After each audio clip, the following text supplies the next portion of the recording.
there's different levels of problems escaping from an individual developer working on the code to a team of developers to a product organization and of course out to customers or users. And you can see the diagram on the right.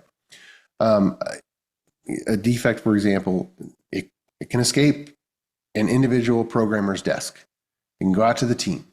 Then the defect might escape from the team out to product management, where you hope that they'll catch it.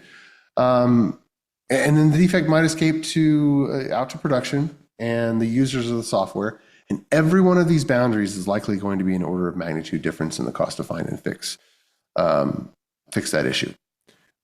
When a defect is found at the programmer's desk, minutes after being caused, we can really fix it super quick and move on. But as soon as there is communication and coordination involved about the issue, meaning or at least at the team level, the price for that defect goes way up.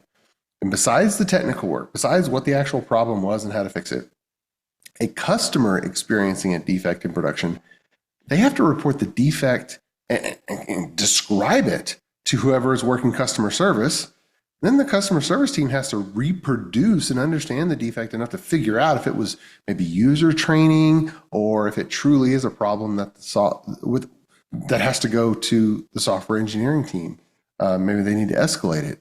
And once that customer service team exhausts all available workarounds, then they're gonna kick it up, and then it has to be assigned to a particular software engineer who's actually going to investigate the problem and figure out what to change and then of course fix it. Most of the time, just finding out the right thing to do is the lion's share of the effort. But the communication and transitioning between teams is what takes so much time. And the crossing those boundaries are just hugely expensive. There's a top researcher, Capers Jones, and he has spent a career analyzing quality and defects and the effects of those. And his research shows that only about 40% of the defects, by the way, are caused by problems in the code itself.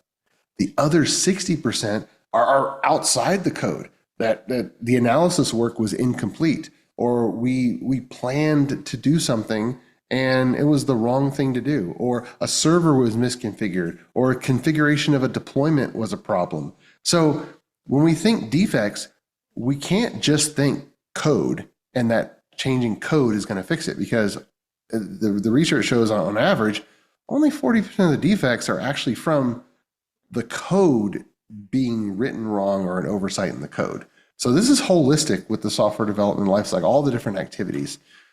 But you can quickly see that the software engineering capacity, the capacity of our project team is going to easily get sucked up with just fixing problems instead of delivering software features that we believe are necessary to solve the market problem that we're investing in.